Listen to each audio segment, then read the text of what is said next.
ಸೂಪರಾಗಿರೋ ಒಂದು ದಾಲ್ ಕಿಚಡಿ ಮಾಡ್ಕೊಳ್ಳೋಣ. ತುಂಬಾ ಈಸಿ ಮತ್ತು ತುಂಬಾ ಸುಲಭ, ಚೆನ್ನಾಗಿರುತ್ತೆ. ನೀವು ಒಂದ್ಸಲ ಟ್ರೈ ಮಾಡಿ. ಇದಕ್ಕೆ ಕಡಿಮೆ ಪದಾರ್ಥಗಳು ಸಾಕು.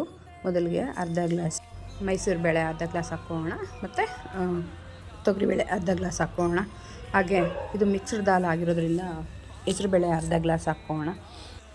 ಎಲ್ಲ ಬೇಳೆನೂ ಮಿಕ್ಸ್ ಮಾಡೋದ್ರಿಂದ ರುಚಿ ತುಂಬಾ ಅದ್ಭುತವಾಗಿರುತ್ತೆ.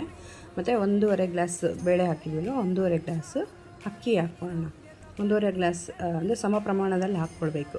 ಹಾಗೆ ನೀರು ಹಾಕಿ ಒಂದು ಸ್ವಲ್ಪ ತೊಳ್ಕೊಂಡು ಮತ್ತು ಅದನ್ನ ಸ್ವಲ್ಪ ನೆನೆಸಿಡ್ಕೊಳ್ಳೋಣ. ಒಂದು 10 ನಿಮಿಷ ಆದರೂ ನೆನೆಸಿದ್ರೆ ಕಿಚಡಿ ತುಂಬ ಸಾಫ್ಟಾಗಿ ಬೇಯುತ್ತೆ.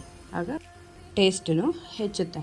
ಮೊದಲಿಗೆ ಒಂದು ಕುಕ್ಕರ್ಗೆ 4-5 ಸ್ಪೂನ್ ಎಣ್ಣೆ ಹಾಕಿ ಅದಕ್ಕೆ ಸಾಸಿವೆ 1 ಸ್ಪೂನು, ಜೀರಿಗೆ 1 ಸ್ಪೂನು, ಮೆಣಸು 1 ಸ್ಪೂನು, ಮತ್ತು ಸ್ವಲ್ಪ ಕರ್ಬೇವಿನ ಸೊಪ್ಪು, ಮತ್ತು ಒಂದು ಸಣ್ಣದಾಗಿ ಹೆಚ್ಚಿಟ್ಟಿರೋ ಒಂದು ದೊಡ್ಡ ಈರುಳ್ಳಿ ಹಾಕಿ ಚೆನ್ನಾಗಿ ಫ್ರೈ ಮಾಡ್ಕೊಳ್ಳೋಣ. ಚೆನ್ನಾಗಿ ಫ್ರೈ ಮಾಡಿದ್ಮೇಲೆ ಸ್ವಲ್ಪ ಖಾರಕ್ಕೆ ತಕ್ಕಷ್ಟು ಮೆಣಸಿನ್ಕಾಯಿ, ಹಸಿಮೆಣ್ಸಿನ್ಕಾಯಿ ಆದರೂ ಹಾಕ್ಬೋದು, ಒಣಗಿದ ಮೆಣ್ಸಿನ್ಕಾಯಿ ಆದರೂ ಹಾಕ್ಬೋದು. ನಾನಿಲ್ಲಿ ಒಣಗಿದ ಮೆಣ್ಸಿನ್ಕಾಯಿ ಹಾಕಿದ್ದೀನಿ. ಹಾಕಿ ಚೆನ್ನಾಗಿ ಫ್ರೈ ಮಾಡ್ಕೊಳ್ಬೇಕು. ಮತ್ತು ಅರಿಶಿನ ಮತ್ತು ನೆನೆಸಿಟ್ಟಿರೋ ಅಂಥ ಬೇಳೆ ಅಕ್ಕಿ ಎಲ್ಲ ನೆನೆಸಿದ್ದೀವಲ್ವ, ಸೊ ಅದನ್ನ ಆ್ಯಡ್ ಮಾಡ್ಕೊಳ್ಬೇಕಾಗುತ್ತೆ. ನಾವು ಯಾವಾಗಲೂ ಅನ್ನಕ್ಕೆ ಎಷ್ಟು ನೀರು ಇರ್ತೀವೋ ಅದಕ್ಕೆ ನಾವು 1 ಗ್ಲಾಸ್ ನೀರು ಜಾಸ್ತಿ ಹಾಕ್ಕೊಂಡ್ರೆ ಸರಿ ಹೋಗುತ್ತೆ. ಮತ್ತು ರುಚಿಗೆ ತಕ್ಕಷ್ಟು ಉಪ್ಪು ಹಾಕ್ಕೊಂಡು 2-3 ವಿಷಲ್ ಬರಲಿ ಅಷ್ಟರೊಳಗಡೆ ಒಂದು ಕ್ವಿಕ್ಕಾಗಿ ಒಂದು ಚಟ್ನಿ ಮಾಡ್ಕೊಳ್ಳೋಣ. ಮೊದಲಿಗೆ ಒಣಗಿದ ಮೆಣ್ಸಿನ್ಕಾಯಿ 4, ಮತ್ತು ಕೊತ್ತಂಬರಿ ಸೊಪ್ಪು ಸ್ವಲ್ಪ, ಹುರ್ಗಡ್ಲೆ 1 ಚಿಕ್ಕ ಕಪ್ಪು, ಮತ್ತು ಅದಕ್ಕೆ ರುಚಿಗೆ ತಕ್ಕಷ್ಟು ಉಪ್ಪು, ನೀರು 2 ಗ್ಲಾಸ್ ಸೇರಿಸ್ಕೊಳ್ಳೋಣ. ಅಂದರೆ ಇದು ಚಟ್ನಿ ಸ್ವಲ್ಪ ತೆಳುವಾಗಿದ್ದರೆ ಚೆನ್ನಾಗಿರುತ್ತೆ. ಮತ್ತು ಸ್ವಲ್ಪ ತೆಂಗಿನಕಾಯಿ ಸೇರಿಸಿ ನೈಸಾಗಿ ರುಬ್ಬಿಟ್ಕೊಳ್ಳೋಣ. ಈ ಕನ್ಸಿಸ್ಟೆನ್ಸಿಯಲ್ಲಿ ಚಟ್ನಿ ಇದ್ದರೆ ಸರಿ ಹೋಗುತ್ತೆ. ಮತ್ತು ಕಿಚಡಿ ಹೇಗಾಗಿದೆ ನೋಡಿ, ಈ ಹದವಾಗಿರಬೇಕು.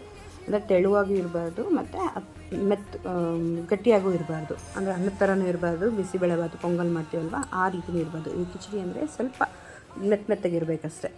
ಇವಾಗ ಸರ್ವ್ ಮಾಡ್ಕೊಳ್ಳೋಣ. ಸ್ವಲ್ಪ ಚಟ್ನಿ ಮತ್ತು ಸಲಾಡು. ಕಿಚಡಿ 1 ಕಪ್. ಬೆಳಗ್ಗೆ ಉಪಹಾರಕ್ಕೆ ನಾವು ಮಾಡಿದ್ರೆ ತುಂಬ ಹೆಲ್ತಿಯಾಗಿರುತ್ತೆ ಮತ್ತು ಟೇಸ್ಟಿಯಾಗಿರುತ್ತೆ. ಎಲ್ಲ ಬೆಳೆಗಳು ಮಿಕ್ಸ್ ಮಾಡಿರೋದ್ರಿಂದ ಇದರಲ್ಲಿರೋ ಪೋಷಕಾಂಶಗಳೆಲ್ಲ ನಮಗೆ ಮೈ ಸೇರುತ್ತೆ. ಮತ್ತು ಡಯಟ್ ಮಾಡೋರಿಗಂತೂ ಇದು ಹೇಳಿ ಮಾಡಿಸ್ದಂಗೆ ಇರುತ್ತೆ.